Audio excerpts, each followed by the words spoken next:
Let's talk about the multi-billion-dollar business that produces these amazing scented waters we all love so much, shall we? I mean, don't kid yourself. The fragrance industry is a tremendous business, and they are capitalizing more and more as the fragrance community grows. And some problems may and will arise. Let's talk about it.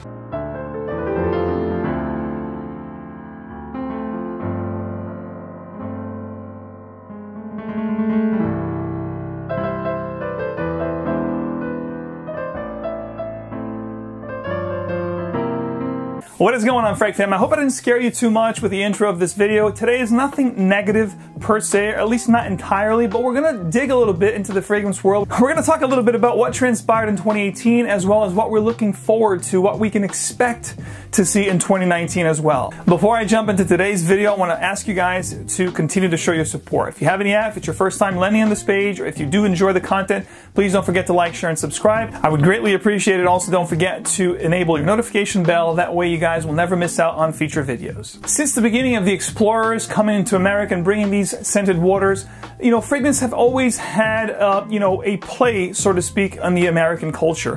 However, over the past 10 years, the social media has really exploded the fragrance industry into what we see today. This amazing juggernaut of an industry that continues to grow even more so. Furthermore, predictions shows that the US market alone is set to hit records of over $7 billion in sales by 2020. And that's the US market alone, ladies and gentlemen. That's no joke. What have we seen in 2018, ladies and gentlemen? So we saw some interesting things from designer houses and niche houses.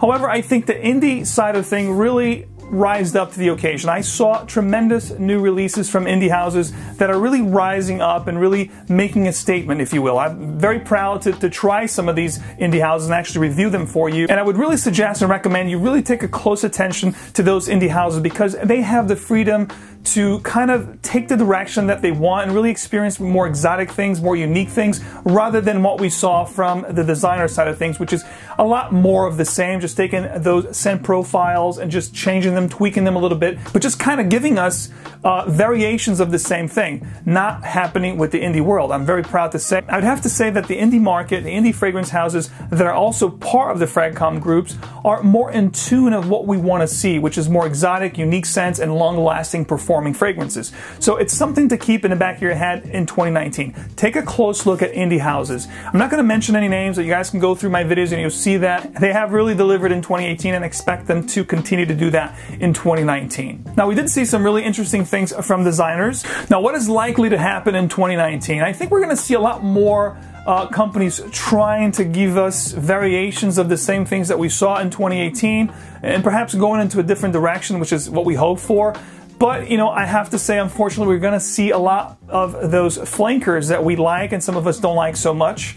You know, perhaps those sport flankers, those noir flankers, intense flankers, extreme flankers. I think the flanker dance is going to continue to happen in 2019. Unfortunately, a lot of those flankers don't deliver what we want, which is performance and something unique, taking that original scent profile and giving us something else. You know, a lot of those flankers are lackluster, they don't perform, they're overpriced. I think we're still going to continue to see some of that blue scent trend that's been happening over the past, 7+ years. You know, your Ambroxan heavy scent with that sweet tonka generic kind of a scent profile that we come to expect from most designer houses. I think unfortunately we're going to see more of that. And another problem that we come to see over the past couple of years is fragrances being reformulated. Unfortunately, companies, your big companies out there have been guilty of this situation in which they will reformulate fragrances, call them EDP, eau de parfum, or parfum, which we expect them to be stronger and longer lasting. And unfortunately, a lot of times that is not the case. They're actually underperforming their previous, concentration, which was the EDT. So I'm hoping that some of these companies will cure this problem or curate the situation so that we may see better performing fragrances from the bigger companies that we all come to love. That's a common problem that we've been facing in the fragrance community over the past couple of years. And I hope that these problems become rectified in 2019. Another fragrance trend that I see happening in 2019 is major companies releasing niche-like fragrances as entry levels or segue for millennials and younger crowd out there to get into the private blends. As we saw with Tom Ford this year with Ombre Leather, which is a re-release of their private blend, Ombre Leather 16, which took the fragrance community by storm in 2018. And I could definitely see more fragrances like these being released in 2019, which will be a great way to lure younger crowds into trying the more expensive private blends in 2019. Gender-free? That's for me. That's right. I can see in 2019 more and more companies embracing the LGBT movement and releasing more, gender-neutral fragrances and captivating those audiences as well. Androgynous scents instead of, fragrances for men or fragrances for women. Just having that gender-neutral fragrances that will captivate a lot more audiences. I can definitely see companies moving into that direction as well in 2019. Now, I have a list here of some fragrances that I did not try in 2018 that I hope to perhaps try in 2019 and review them for you. Let me know in the comment section below if you have tried some of these and if it's worth me trying to track them down or not. We have Acqua di Parma's Sandalo, which is supposed to be a sandalwood fragrance. Carolina Herrera's private blend called Platinum Leather. Valentino's Noir Absolute Oud Essence, and I believe there's a musk essence as well.